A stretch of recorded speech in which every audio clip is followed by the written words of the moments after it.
एक बार फिर आप सभी का गुलिस्तान न्यूज में स्वागत करते हैं, खैर मकदम करते हैं। पॉलिटिकल डेवलपमेंट्स देखने को मिल रहा है। एपेक्स और केडीए की जानिब से यूनियन मिनिस्टर के साथ यानी एमएचए के साथ कई सारे round of talk 6 schedule statehood को लेके, पीएससी को लेके किया है। और फाइनल जो मीटिंग था सब कमेटी बनाए जाने के बाद union home minister Amit Shah के साथ मीटिंग हुआ और वहां से एपेक्स और केडीए के प्रेस रिलीज के हिसाब से कॉन्क्रीट आउटकम नहीं आया। लेकिन गवर्नमेंट की अगर हम बात करें, पीआईबी के प्रेस रिलीज में बताया गया कि गवर्नमेंट को दूसरे कॉन्स्टिट्यूशनल सेफगार्ड के जरिए जो है लद्दाख को प्रोटेक्ट किया जाएगा। इन्हीं मुद्दों पे हमारे साथ बात करने के लिए ज्वाइन कर चुके हैं मुस्तफा हाजी, जो कि एडवोकेट हैं और जो ड्राफ्ट कमेटी के मेंबर रहे हैं 6 शेड्यूल स्टेटहुड के ऊपर जो एपेक्स और केडीए ने ड्राफ्ट बनाया है। और साथ ही साथ डॉक्टर स्कल्जन साहब हमारे साथ ज्वाइन कर चुके हैं, जो कि भारतीय जनता पार्टी के रिप्रेजेंटेटिव हैं और बीडीसी भी रह चुके हैं। आप दोनों का हमारे साथ ज्वाइन करने के लिए बहुत बहुत शुक्रिया। बहुत बहुत धन्यवाद, थैंक यू। सबसे पहले मुस्तफा हाजी साहब आपके पास आते हैं। जिस तरह से 6 शेड्यूल की मांग लगातार एपेक्स की जानिब से किया जा रहा है और केडीए की जानिब से भी किया जा रहा है, और जब ड्राफ्ट जो है एपेक्स और केडीए ने यूनियन गवर्नमेंट के सामने, एमएचए के सामने सबमिट किया, तो कंसर्न ये दिखाया जा रहा है खासकर रूलिंग की तरफ से कि 6 शेड्यूल ए इंक्लूड किया है, स्टिक टू 6 शेड्यूल पे नहीं रहा है। तो ये क्या चीज है, आपसे समझना चाहेंगे। इसाक, आपका बहुत बहुत शुक्रिया मुझे अपने प्रोग्राम पे बुलाने के लिए, और आपको और डॉक्टर साहब दोनों को जुले, और अस्सलाम वालेकुम, और सभी दर्शकों को आपकी। इसाक, जो मैं भी सुन रहा था बहुत सारे लोग कह रहे थे कि 6A कोई नया इंट्रोड्यूस किया हमने, जो ड्राफ्ट हमने सबमिट किया है, जो मैं समझता हूँ बहुत बड़ी मिस इन्फॉर्मेशन है लोगों के लिए। हमने जो ड्राफ्ट सबमिट किया है उसमें हमने 6 शेड्यूल की ही बात की है। और जब भी आप 6 शेड्यूल में जब किसी स्टेट को ऐड करेंगे तो जाहिर सी बात है उसमें कुछ चेंजेस होंगे। जैसे फॉर एग्जांपल, अगर हमने जैसे अभी 4 स्टेट्स ही हैं 6 शेड्यूल जो हैं, उसमें when you make an addition तो it has to be in a certain manner. किसी ड्राफ्ट में जब आप एडिशन करते हैं, फॉर एग्जांपल अगर हम कहते हैं जैसे आर्टिकल 239 है जो यूनियन टेरिटरीज की बात करता है, जैसे आर्टिकल 239A बात करता है it's union territory of Puducherry के लिए, and similarly union territory article 239 of the constitution of India AA talks about union territory of Delhi. तो एक मैनर ऑफ राइटिंग होता है जब भी हम कुछ चीज इंट्रोड्यूस करेंगे उसको, या अगर हम 6 शेड्यूल A अगर बोले या 6 शेड्यूल सब सब छोटे न्यूमरल्स में 1 भी कहते हैं, तो इट्स 6 शेड्यूल ओनली, बिकॉज जो भी हमने यहाँ से ड्राफ्ट में जो रिकमेंडेशंस दी हैं हमने ड्राफ्ट की सूरत में, उसमें हमने 6 शेड्यूल की ही बात की। क्योंकि अगर हम प्रोविजंस देखेंगे, जो सब्जेक्ट्स हमने 6 शेड्यूल का जो हमने प्रपोजल दिया है, उसमें हमने देखेंगे 32 सब्जेक्ट्स पे हमने बात किया कि जो 6 शेड्यूल की लाइंस पर हमारे लद्दाख में होनी चाहिए, जिसमें हमारे autonomous hill development council act के अंदर भी जो प्रोविजंस है उससे भी बेहतर होनी चाहिए 6 शेड्यूल के लाइंस पर। तो इसमें कोई दोहराए, किसी को भी कोई कंफ्यूजन बिल्कुल नहीं होना चाहिए कि हमने कुछ और मांगा है। It is 6 schedule only, but when you write it, when you implement it as a matter of writing, उसमें 6 शेड्यूल A लगाया। जैसे हमारे लद्दाख में है ना, यूटी बनने के बाद हम रजिस्ट्रेशन नए से हुआ लद्दाख में गाड़ियों का, तो LA01 लग गया और LA02 लगा। LA01 कारगिल के लिए लगा, LA02 हमारे ले के लिए लगा। तो दोनों सेम ही है ना, only is a matter of writing. 6 schedule ही मांगा है, 6 शेड्यूल ही मांगा है। जैसे तो मुस्तफा जी साहब को आपने सुना कि 6 शेड्यूल ही मांग रहे हैं, 6 शेड्यूल A ये कंफ्यूजन क्रिएट कर रहे हैं। तो क्या कहना है आपका, क्योंकि मेंबर ऑफ पार्लियामेंट ने 6 शेड्यूल A को लेके कहीं ना कहीं कंसर्न दिखाया है मीडिया बाइट में। अच्छा, जहां तक हमारे जमहूरियत का सवाल है, हर किसी को अपना पक्ष रखने का बहुत ही अच्छा प्लेटफॉर्म दिया गया आप लोगों ने, और इसी तरीके से हम सभी ने सेंट्रल गवर्नमेंट की तरफ पे या अपेक्स बॉडी ने, केडीए ने, या जिस किसी पॉलिटिकल पार्टी ने भी लद्दाख को सेफगार्ड देने के लिए या प्रोटेक्शन देने के लिए अपना अपना विचार रखा हुआ है। आज तो एक इंटरनेशनल वुमेन डे भी है। मैं आप सभी को इंटरनेशनल वुमेन डे पे आपका हैप्पी इंटरनेशनल वुमेन डे कहना चाहूंगा। और साथ ही साथ सबसे पहले तो मैं जहां तक हमारा विचारधारा का सवाल है, हमने पहले से ही कहा था कि लद्दाख को केंद्र शासित प्रदेश बनने के बाद हम इसको पूरी तरीके से संविधान के तहत इसको हम प्रोटेक्शन करने जा रहे हैं। और वही बात कल रिसेंटली होम मिनिस्टर ने भी इसको डिक्लेयर किया गया है। अब जहां तक 6 शेड्यूल का सवाल है, हम 6 शेड्यूल के अगेंस्ट नहीं है, लेकिन 6 शेड्यूल में ऐसे कुछ प्रावधान है जो कि हमारे विचारधारा या लद्दाख के हिसाब से वो ठीक नहीं रहेगा। इसीलिए वो आने वाले समय में लोगों को दिक्कत करेगा। इसलिए हम कह रहे हैं कि जैसा हमारा लद्दाख है उसी तरीके से हमें एक प्रोटेक्शन दिया जाए। जहां तक ट्राइबल एरिया का सवाल है, नॉर्थ ईस्ट में बहुत सारे ट्राइबल एरियाज हैं, हम उसको मानते हैं। 6 शेड्यूल वहां के लिए पर्टिकुलर बना गया है, वही हमारे ऊपर अगर लगाया जाएगा तो आने हम एक प्रोग्रेसिव ट्राइबल है, हम पीछे रहने वाले ट्राइबल तो है नहीं, टूरिज्म बेस पे रहने वाले ट्राइबल है। और प्रोग्रेसिव ट्राइबल आगे बढ़ने की यार डेवलपमेंट करने के तरफ ज्यादा ध्यान रखते हुए तो हमने कहा कि जितना हो सके हमको लद्दाख के हिसाब से एक कॉन्स्टिट्यूशनल प्रोटेक्शन और लद्दाख के लिए स्पेसिफिक हो सके तो अलग से आर्टिकल भी बना के दिया जाए। हमने ऐसे हमने आगे गवर्नमेंट की तरफ या अपने पार्टी हाई कमान की तरफ हमने एक मेमोरेंडम दिया था। तो उसी के तहत अगर हम एपेक्स बॉडी और केडीए को देखा जाए तो उन्होंने भी अपना पक्ष रखा हुआ है 6 शेड्यूल के तहत देने के लिए। लेकिन जहां तक जिन जिन डिस्ट्रिक्ट को 6 शेड्यूल दिया गया उसमें कहीं ए बी सी नहीं है, जिसकी वजह से 6 शेड्यूल ए ही हमारे लिए कभी कभी ऐसा भी लगता है कि कभी कभी हम कहते हैं कि constitutional protection under the 6 schedule कहते हैं ना, वही 6 शेड्यूल ए लग रहा है हमें। तो हमें जहां तक सवाल ये लग रहा है कि 6 शेड्यूल ए या बनाए या कॉन्स्टिट्यूशनल प्रोटेक्शन जो अभी होम मिनिस्टर ने डिक्लेयर किया है, या उसी को सभी मिलजुल के बैठ के जिस तरीके से मॉडलिटी फिट करने के लिए रिक्वेस्ट किया गया, हम अपेक्स बॉडी या केडीए सभी को निवेदन करते हैं कि हम अपने हिसाब से कॉन्स्टिट्यूशनल प्रोटेक्शन अगर बनाए तो अच्छा रहेगा।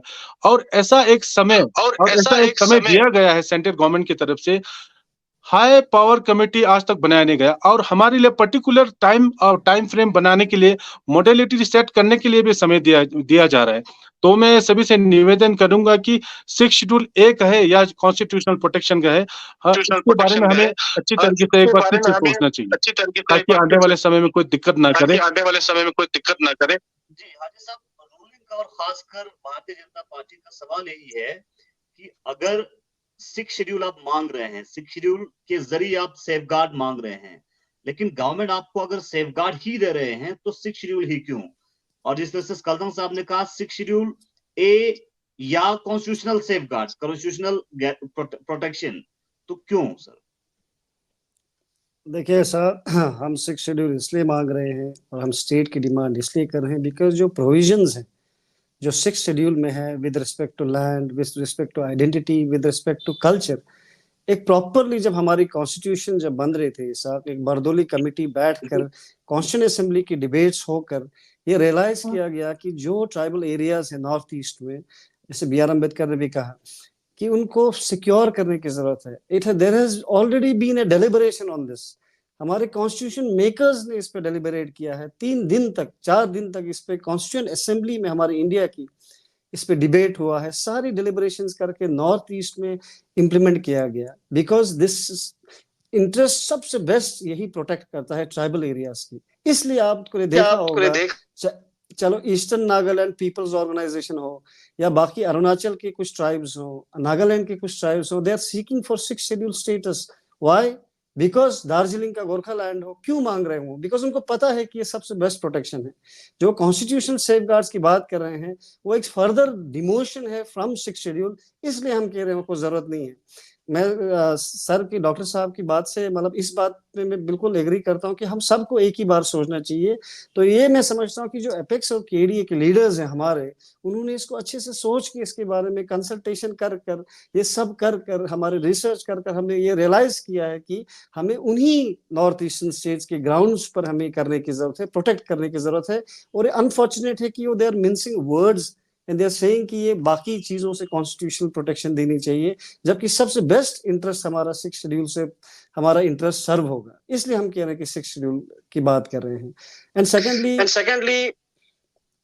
सेकेंडली जैसे कॉन्स्टिट्यूशनल जो सेफगार्ड्स जो बात कर रहे हैं, अगर अगर जो लद्दाख के लोग अगर ये कह रहे हैं कि हमें इसकी टोपोग्राफी को देखकर, फ्रेजाइल एनवायरनमेंट को देखकर, जो न सिर्फ डिटरमाइन इंडिया की एनवायरनमेंट को करता है, पूरे वर्ल्ड को करता है, ऐसे में 6 शेड्यूल ही बेस्ट इंटरेस्ट प्रोटेक्ट कर सकती है। तो हमारी होम मिनिस्ट्री को, हमारे सेंट्रल गवर्नमेंट को दिक्कत नहीं होना चाहिए।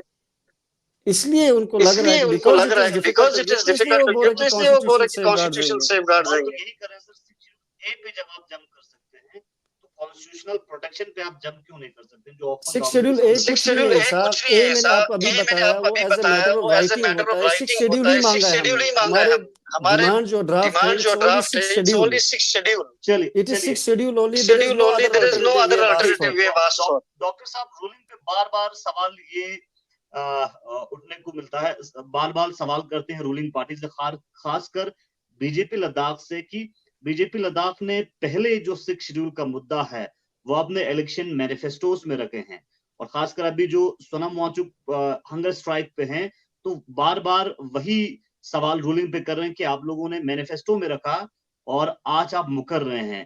तो इस पे क्या आपका रिएक्शन रहेगा? पहले तो आप लोगों ने सोचा कि 6 शेड्यूल के जरिए प्रोटेक्ट करेंगे, लेकिन अब पीछे जा रहे हैं, तो इस पे क्या रिएक्शन आप देना चाहिए? University of Laksang Postgraduate Program Fair Registration Gozuk Chachain. Admission Fair February Chigna Fallaga Registration Portal Fechensuk. Shesil Kankunis, School of Science, Arts, Humanities and Social Science, School of Commerce and Business Management, School of Education and Physical Education, School of Languages, Young School of Arts Sciences Stream Kuryang, Admission Lenmang and Chensuk. University of Ladakh Choksna Shesil Kanuni Fan Fair. नहीं, इसका हम इसके बाद आपके बात से पूरा सहयोग में करते हैं। हमने जब स्टेट यूटी बनने से पहले हमने मैनिफेस्टो में इसको रखा था।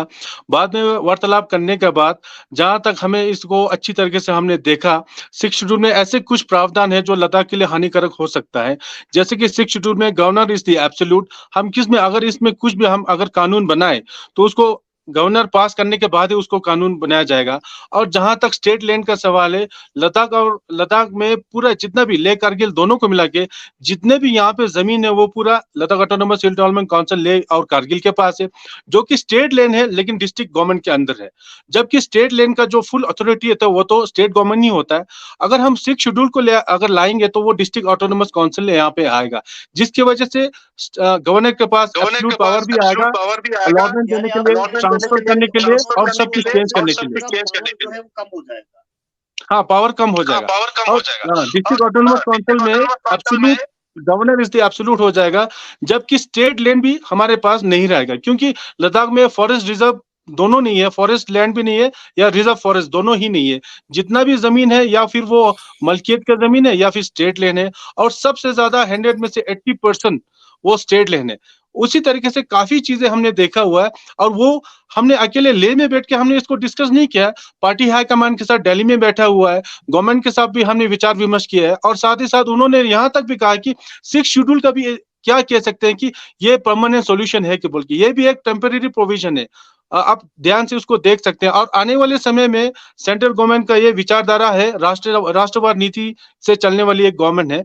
आने वाले समय में यूनिफॉर्म सिविल कोड आएगा। हम कैसे कह सकते हैं कि 6 शेड्यूल परमानेंट रहेगा उसके अंदर?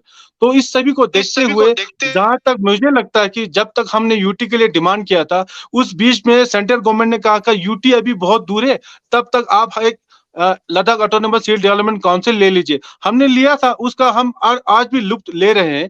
लेह कारगिल दोनों में हिल काउंसिल उसका लुत्फ हम ले रहे हैं। तो इसी तरीके से मैं निवेदन करूंगा सभी से, जहां तक हमारा फुली कॉन्स्टिट्यूशनल प्रोटेक्शन ना हो जाए तब तक होम मिनिस्टर जी ने जो कहा रिसेंटली, उसके बारे में हमें सोचना चाहिए, उसको लेना चाहिए। उसके बाद हम सिलसिला चलता रहेगा, उसमें हम ऑल्ट्रेशन या मॉडलिटी जिस तरह बनेगा उसके बारे में हमें सोचना चाहिए। लेकिन यही सवाल सर, जैसे पहले मैनिफेस्टो में रखने का क्या भारतीय जनता पार्टी से आपने कहा कि अभी आप लोगों ने डिस्कशंस और डिलिब्रेशंस किया है गवर्नमेंट के लोगों के साथ और आपके हाईकमान के साथ बैठ के, तो उस वक्त क्या डिस्कशंस नहीं किया था?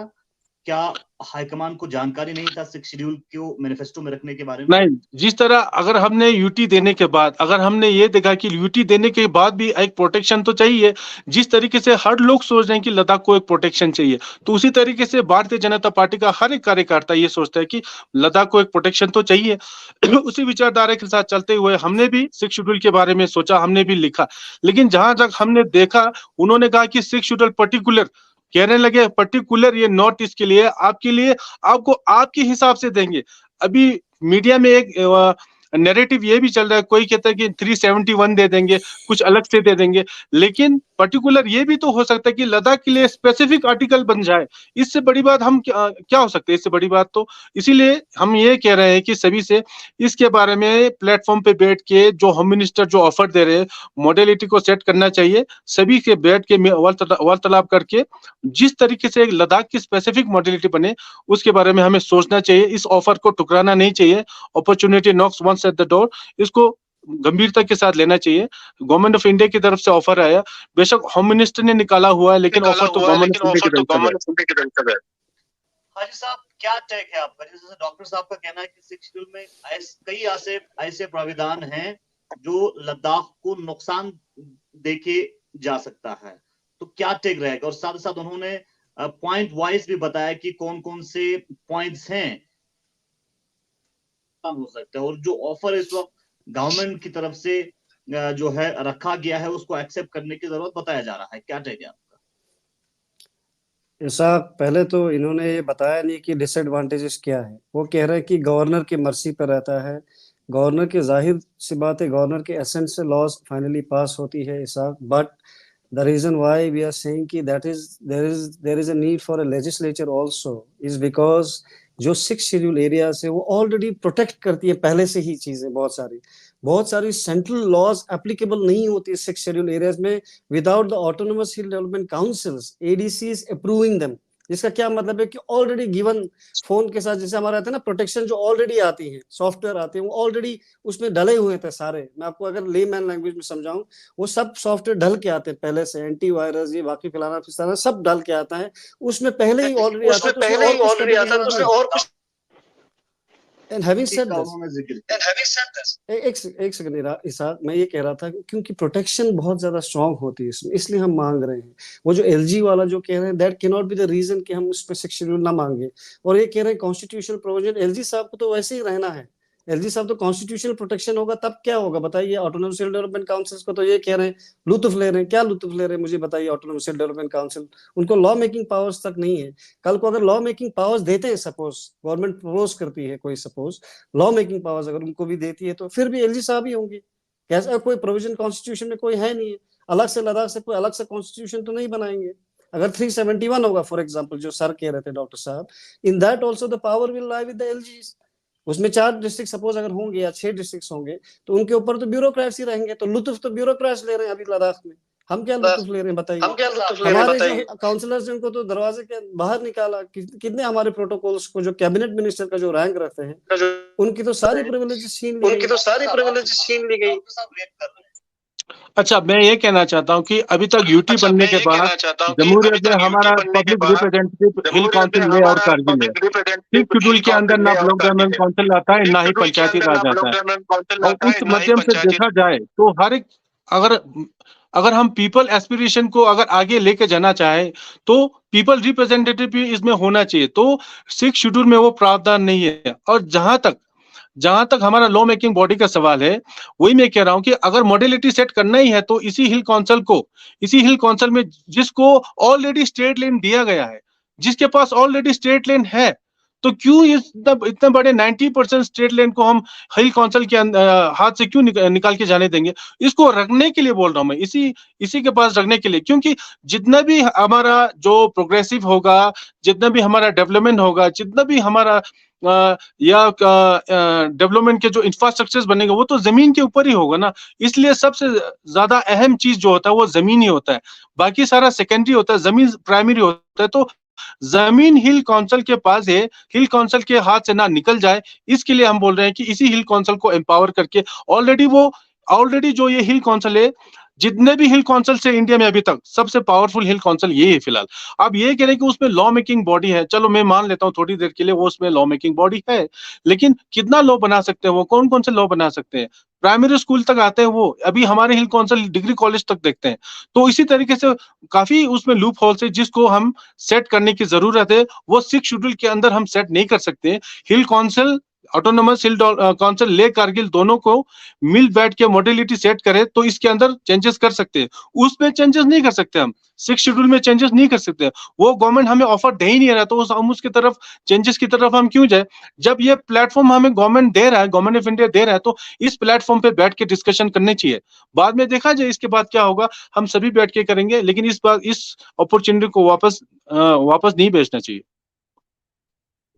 क्या 6 शेड्यूल, हाजी साहब, क्या मैं ऐड करना चाहता हूँ, शेड्यूल में काउंसिल जो है वो डिसएम्पावर होता है, या काउंसिल के पास जो पावर है खासकर बाकी चीजों को लेके वो एलजी के पास चला जाता है? सर जो कह रहे हैं ना, वो 6 शेड्यूल कह रहे हैं कि 6 शेड्यूल में चेंज नहीं कर सकते, तभी तो वो पावरफुल है। जो ऑटोनोमस हिल डेवलपमेंट काउंसिल हमारे वो स्टैट्यूटरी बॉडीज हैं, वो कॉन्स्टिट्यूशनल बॉडीज हैं, तभी तो मान नहीं रहे सेंट्रल गवर्नमेंट देना लोगों को, क्योंकि कॉन्स्टिट्यूशन पार्लियामेंट में लॉ पास 2/3 मेजोरिटी पास होकर बनी हुई बॉडीज है, बहुत ज्यादा स्ट्रॉन्ग है सर। वो कैसे बने? तभी तो हमें वही बोल रहे हैं कॉन्स्टिट्यूशन में 6 शेड्यूल में डालिए। और सेकंडली सर, जो डॉक्टर साहब को शायद कंफ्यूजन है विद रिगार्ड टू लैंड, हमारा जो वो अभी भी गवर्नर साहब के पास ही है हमारा। उस पर मैं आऊंगा, एक सेकंड मुझे दीजिए, मैं इसको पहले एक्सप्लेन करूं। डॉक्टर साहब कह रहे हैं कि अभी हमारे ऑटोनोमस हिल डेवलपमेंट काउंसिल्स के पास लैंड है, तो लैंड उनके पास है, वो उनको कंफ्यूजन है। अभी जो हमारा आर्टिकल 40 सेक्शन 42 बात करता है, land shall be transferred to the hill councils, उसमें तीसरा क्लॉज शायद डॉक्टर साहब ने नहीं पढ़ा है। वो कहता है कि notwithstanding anything in this section, the state government can always take over the land. यानी हमारी यूटी गवर्नमेंट कभी भी ले सकती है लैंड काउंसिल से, वो पावर इसलिए नहीं है, जबकि 6 शेड्यूल एरियाज में नहीं ले सकती है। इसलिए ये बहुत ज्यादा वीक है, स्टैट्यूटरी बॉडी है ये, क्योंकि आर्टिकल सेक्शन 42 खुद बोलता है एलएसजीसी एक्ट 1997 का कि section para sub section 3 of section 42 says कि वो गवर्नमेंट ले सकती है उनसे जमीन जो भी चाहिए। वो इतना स्ट्रांग नहीं है, इतना पावर्स नहीं है हिल काउंसिल्स को, तभी तो हम रो रहे हैं।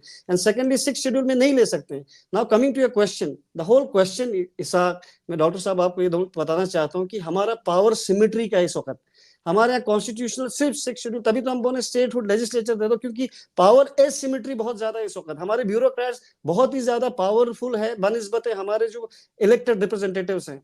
अगर आप इनको कॉन्स्टिट्यूशन जो कह रहे हैं कि कॉन्स्टिट्यूशन प्रोविजंस है कि या कॉन्स्टिट्यूशन जो भी कह रहे हैं प्रोटेक्शन देंगे, उससे एलजी साहब फिर भी रहेंगे, तभी तो हम बोले लेजिस्लेचर की जरूरत है। हम क्यों अपने डिमांड से वापस नहीं जा रहे? क्योंकि because these are both mutually inclusive, both 6 schedule and the legislature जो लद्दाख के लिए स्टेट का बोल रहे हैं कि बोथ आर इंक्लूसिव डिमांड्स, तभी पावर में सिमेट्री आएगी। अभी एसिमेट्री के लिए बहुत ज्यादा, तभी हम कह रहे हैं कि पावर्स को इक्वल करने की जरूरत है। थोड़ा आगे बढ़ते हैं, टाइम की हमारे पास बहुत कमी है। जो ड्राफ्ट प्रपोजल एपेक्स बोडी और कारगिल डेमोक्रेटिक अलायंस ने भेजा है, उस ड्राफ्ट के ऊपर भी कहीं ना कहीं रूलिंग की तरफ से कंसर्न देखा जा रहा है, क्योंकि जिस तरह से लेह के अंदर कल बार के जो कुछ मेंबर्स हैं, एडवोकेट्स ने भी कहा है कि उसमें कंसल्टेशन की कमी है। कहीं ना कहीं जो हाईकोर्ट का जो बेंच है उसको जेएनके लद्दाख के साथ एक करने की जरूरत, एक करने की बात जो है ड्राफ्ट में किया गया है, और दूसरी तरफ से बार के जो मेंबर्स हैं वो अलग से डिमांड कर रहे हैं। तो इस पे आपका क्या टेक रहेगा? और साथ साथ जो ओवरऑल ड्राफ्ट के कंसल्टेशन को लेके, यानी पब्लिक डोमेन में ड्राफ्ट नहीं आया, इसके ऊपर कहीं ना कहीं कंसर्न देखा जा रहा है, उसके ऊपर क्या टेक रहेगा आज साहब आपका? इट इज वेरी अनफॉर्चुनेट जो उन्होंने कल प्रेस कॉन्फ्रेंस दिया, उसमें they cast aspersion on my this thing also, and they said कि कारगिल से कोई लॉयर है, शायद उनका कुछ अलग इंटरेस्ट होगा, जिसको मैं कंडेम करता हूं। बट मैं समझता हूं कि ये जो हमारी मूवमेंट है अपेक्स और केडीए की, वो एक इंडिविजुअल से बढ़कर है। ये पूरे लद्दाख के इंटरेस्ट की है, चाहे वो दुरबुक में बैठा हो, चाहे वो चुशुल में बैठा बंदा हो, या मन मेरक में बैठा बंदा हो, या पुक्तल में बैठा बंदा हो, जांस्कर के द्रास में हो, उन सब को ये अकोमोडेट करती है। सुरू वैली का हो या चाहे वो आर्यन वैली का हो, उन सब के इंटरेस्ट के लिए। तो इसको मैं पर्सनली उस पर नहीं जाना चाहता हूँ जो एक वकील साहब कह रहे थे मेरे खिलाफ। मैं आपको ये बताना चाहता हूँ, जो हम ड्राफ्ट जो जिक्र कर रहे थे, उन्हें ड्राफ्ट शायद पढ़ा नहीं है। हमने सेक्शन 18 में क्लियरली बोला है कि जब एक लद्दाख का स्टेट बनेगा, विद इन 1 ईयर वहां पे लद्दाख के बेंच होगा। आपको ये बात भी पता है कि हमारे कंट्री में बहुत सारे स्टेट्स ऐसे हैं, Goa for example, Nagaland for example, it is a population of 41 lakh people, there is Arunachal Pradesh, there are other states जिनको बेंच कॉमन है हाई कोर्ट उनका। व्हाई? बिकॉज एडमिनिस्ट्रेटिव सेटअप ऐसे है। तो हमने कहीं नहीं कहा कि लद्दाख को स्टेट नहीं होना चाहिए, हमने ये कहा कि जो एडमिनिस्ट्रेटिव में जो रीजनेबल है वो ये है कि लद्दाख को अभी कॉमन हाई कोर्ट है, सर्किट बेंच हमारा ऑलरेडी आ चुका है अभी इस वक्त लद्दाख में, जिसको हम कह रहे हैं कि आने वाले टाइम में इसको बनाया जाए। उन्होंने पढ़ा ही नहीं है ड्राफ्ट, या तो ऊपर से पढ़ा है, तो they have misunderstood the draft completely, I am sorry for them. ये उन्होंने अच्छे से पढ़ा नहीं है, इसमें कोई कंफ्यूजन नहीं है। जब लद्दाख को स्टेट होगा, इनफैक्ट जो article 214 of the constitution very clearly says that every state shall have its own high court, which basically means that when we do become a state, we will have a high court of our own. But in the meantime, circuit bench already permanent bench होना चाहिए लद्दाख में। ये तो उनको समझ नहीं है, तो उनकी ये बदकिस्मती है, मैं क्या कर सकता हूँ। जी, जो ड्राफ्ट एमएचए को सबमिट किया है, क्या इस ड्राफ्ट को पब्लिक डोमेन में जो मेन स्टेक होल्डर्स हैं, इंटेलेक्ट जो तबका है, उनसे भी कंसल्टेशन लेने की जरूरत था या नहीं था? साहब ये बहुत ही अच्छा सवाल है, जिसपे बहुत सारे लोग सवाल कर रहे हैं। तो हमारे इसमें छेरिंग साहब ने ऑलरेडी एक, आपको पता होगा, एपेक्स के और हमारे केडीए ने ऑलरेडी इस पे क्लियर किया कि हमें एमएचए से इंस्ट्रक्शंस थे कि आप एक ड्राफ्ट बना के लाएं और उनको ड्राफ्ट को सर्कुलेट ना करें, इसको प्राइवेट रखें, इसलिए हमने ड्राफ्ट को सर्कुलेट नहीं किया। एंड सेकेंडली साहब, हमें जब हमारी कंसल्टेशन के साथ, गवर्नमेंट के साथ हमारे डायलॉग चल रहे थे, तो there was no need for them to ask us to make a draft on this, because कल एक हमारे एमपी साहब कह रहे थे कि प्रोविजन ऑलरेडी कॉन्स्टिट्यूशन में है, 6 शेड्यूल दे देना चाहिए था, या इसकी डायरेक्ट प्रोविजन है, इसको ड्राफ्ट में 6 शेड्यूल ए क्यों लिखा, लोगों को मिसलीड करने की कोशिश कर रहे थे। मैं आपको ये बताना चाहता हूं कि ऑलरेडी जब पूरे प्रोविजंस हैं, हमारी डिमांड बिल्कुल क्रिस्टल क्लियर है कि हमें स्टेटहुड 6 शेड्यूल, हमारे एमपी की डिमांड 2 सीट्स की डिमांड, और हमारे पब्लिक सर्विस कमीशन की डिमांड क्लियर है। और गवर्नमेंट ऑफ इंडिया में हमसे ज्यादा सीनियर, हमसे ज्यादा बेटर लोग, well equipped and well knowledgeable लोग वहां रहते हैं, तो उनको ऑलरेडी सब कुछ पता है, तो हमें ड्राफ्ट देने की जरूरत भी नहीं थी। बट फिर भी गवर्नमेंट ऑफ इंडिया ने हमें कहा, तब जाके हमने फिर अपनी जगह से कंसल्टेशन करके पूरा बैठ के 27 पेजेस का ड्राफ्ट बना के उनको दिया, जो फिर होम मिनिस्ट्री के इंस्ट्रक्शंस पे हमने सर्कुलेट नहीं किया। गजन साहब, अब रूलिंग की तरफ से किस तरह की जो है आने वाले समय में डिसीजंस दे सकता है इन मुद्दों के ऊपर? क्योंकि खबरें ये भी आ रही है कि यूनियन गवर्नमेंट से, यानी 2 वीवीआईपी विजिट्स लद्दाख का विजिट हो सकता है, या तो प्राइम मिनिस्टर या होम मिनिस्टर। तो उस समय क्या इन इश्यूज के ऊपर जो इस वक्त कंसर्न दिखा, उनके ऊपर किसी भी तरह की डिसीजंस गवर्नमेंट दे सकता है? आपके सवाल का जवाब देने से पहले मैं एक बात चीज स्पष्ट करना चाहूंगा। 2019 में यूटी मिलने के बाद अभी हम सब कुछ कॉन्स्टिट्यूशनल प्रोटेक्शन की तरफ सब लोग भाग रहे हैं। हम भी चाहते हैं कि हमें लद्दाख को फुली प्रोटेक्शन करें, हमें एक प्रोटेक्शन मिले, वो भी कॉन्स्टिट्यूशनली मिले। तो इसके लिए हम सभी लोग मिलके अपने विचारधारा लोगों के सामने रख रहे हैं, और आने वाले समय में लोगों को दिक्कत ना हो उस सभी को देख के हम कॉन्स्टिट्यूशनल प्रोटेक्शन की तरफ देख रहे हैं। जहां तक स्टेटहुड का सवाल है, आप सभी को पता है या लोगों को पता नहीं है, स्टेट चलाने के लिए स्टेट को रेवेन्यू जनरेट करना पड़ेगा। जहाँ की इन्होंने ड्राफ्ट में साफ साफ लिखा हुआ है, स्टेट चलाने के लिए, रेवेन्यू जनरेट करने के लिए इन्होंने इनकम टैक्स, एक्साइज टैक्स या प्रॉपर्टी टैक्स, हर 3-4 टाइप्स के इन्होंने टैक्स वहां लगाए हैं। तो ये सारा टैक्स लोगों के ऊपर लगने वाला है, और लोगों को अभी जीएसटी तो ऑलरेडी वो भर रहे हैं, उसके ऊपर से इतना टैक्स लगेगा तो स्टेट गवर्नमेंट चलाने के लिए सारा बोझ तो लोगों के ऊपर आ जाएगा। इसके लिए भारतीय जनता पार्टी स्टेटहुड को एंडोर्स नहीं करता है। ये बात मैं लोगों के सामने स्पष्ट करके रखना चाहता हूं, क्योंकि हमने स्टेटहुड के ऊपर हमने किसी के साथ हमने डिस्कशन नहीं लाया, और डिस्कशन में लाया भी नहीं ना गवर्नमेंट के सामने। जहां तक कॉन्स्टिट्यूशनल प्रोटेक्शन का सवाल है, आने वाले समय में जो कि अभी सुनने में आ रहा है कि हमारा विजिट होगा यहाँ पे प्राइम मिनिस्टर का या होम मिनिस्टर का, अभी तक मेरे ऑफिस में अभी लेटर नहीं आया। जैसे ही उसका कुछ इंडिकेशन आए तो मैं निवेदन करूंगा सभी से कि जितना हो सके कॉन्स्टिट्यूशनली लद्दाख को पर्टिकुलर एक आर्टिकल के तहत, जिस तरह आर्टिकल 370 को लोग मानते थे, उसी तरीके से एक आर्टिकल बनाया जाए specially for the Ladakh, for the protection of the land and the culture and the environment. इस सभी को देखते हुए हो सके तो जल्द ही जल्द इसके ऊपर निर्णय लेने के लिए मैं निवेदन करूंगा जो भी लद्दाख में विजिट करने जा रहे हैं। आपको मेरी आवाज आ रही है? जी, कम शब्दों में अभी जो डॉक्टर साहब ने जो इस बात को कहा कि हम स्टेटहुड इसलिए नहीं मांगेंगे बिकॉज उससे इनकम टैक्स आएगा, उससे बाकी टैक्स आएंगे, वो प्योरली मिस इन्फॉर्मेशन है। ऐसा इनकम जो टैक्स होता है it's a central law. Income tax जो लद्दाख में एग्जेम्प्टेड है that is exempted by virtue of section 10 and subsection 26 of the Indian income tax of 1961. It is not a state prerogative. It is not a district prerogative. It is preserved and protected by the central law. And central law exempts the northeastern 6 scheduled areas as well as Ladakh. तो ये बिल्कुल misconception है। अगर मैं doctor साहब को और भी बताना चाहूंगा कि हमारा LSGC में section 24 talks about taxation, profession tax, it talks about other income taxes, but that doesn't mean that we impose tax on people in the district level, and so does the 6 scheduled areas. 6 schedule भी बात करता है इन tax के बारे में, वो उनके साथ कंफ्यूजन हो रहा है डॉक्टर साहब को। इसलिए मैं कह रहा हूँ इस साथ हमारे लोगों को ये समझने की जरूरत है जो एपेक्स और केडीए है, हमने इस पे रिसर्च कर फुल रिस्पांसिबिलिटी लेकर अपने ऊपर हमारे लीडर्स ने एपेक्स और करगिल डेमोक्रेटिक अभी हिल काउंसिल को बजट हमें कहोगे अभी हिल काउंसिल को बजट यूटी एडमिनिस्ट्रेशन दे रहा है जी। कल हिल काउंसिल को बजट यूटी एडमिनिस्ट्रेशन नहीं देगा। जिस दिन स्टेट बनेगा उस दिन ये स्पेशल डेवलपमेंट पैकेज भी बंद हो जाएगा, स्टेट सेक्टर पैकेज भी बंद हो जाएगा, सारा पैकेज बंद हो जाएगा। तब हमें रेवेन्यू खुद जनरेट करना ही पड़ेगा। सेंटर हमें हेल्प देगा, 50%, 60%, 70% देगा, लेकिन हमें फिर भी 30% जनरेट करना ही पड़ेगा। कंक्लूड करूं, इस पे भी डॉक्टर साहब हमारे कंट्री में, whether it is Bihar, whether it is UP, there is no state which does not work on aid. They give a certain revenue to the center and center gives revenue back to the state. Bihar से अगर 10 रुपए जाता है तो central government उसको 100 रुपए बना के देती है यूपी को वापस। तो इसलिए ये भी मिसइंफॉर्मेशन है, ये गलत है। 275 में ग्रांट स्टेट चला सकते हैं। स्टेटहुड एक बहुत बड़ा टॉपिक है, इसके ऊपर हम अगले episode I'm not agree with the advocate ji.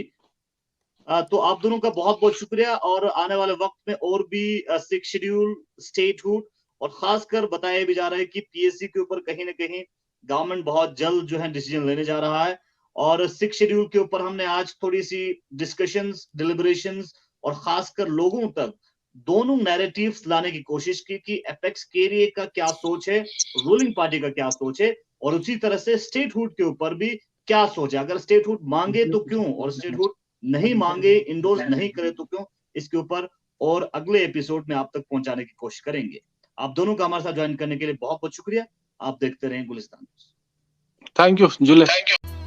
Guni namze nanga trangar che chenjik ngatanga chu gozdum manga chano inna ngatange gozdum dande chu culture jit magos yang changmala chu top thupa nantan chogos skyodan talani guni namze nanga chu culture se thoga shang jose dukte se natholenin sotut tangjes indo chalak thuches indo ya chu jukches indo gyurja chungun gyurja chenmo gyurches innang ibo chungun culture chikpes kolla mano ibo ngatanga chu topche se charji thoga khak lenches skolla eno izuk chizok shige sambasal karosu changme ngatang sangme sang rinjan gyuchorla khak inkan samlo tang nase lasgule nanga thosaza diste report chaza yang ngerange kingses gulang spos pasal changmal lokste last chaza ngatange namla tangme nangang cirkal demo nyampo chu thop juk nyen chesino talane gulang ngerange tangmone scripture chipo manpa machat chizo sinanga chu thop chukanje gyuraza yang chu gyukche sang chatme la boraza itu boraza chu expire rinchane no teneskyo dang changmal lokste ibo itu borin chu cirkal demo kolche se khachat join i captax po mimang se phande phia jal जीवन mission लदागी छोंगने स्पेलतेन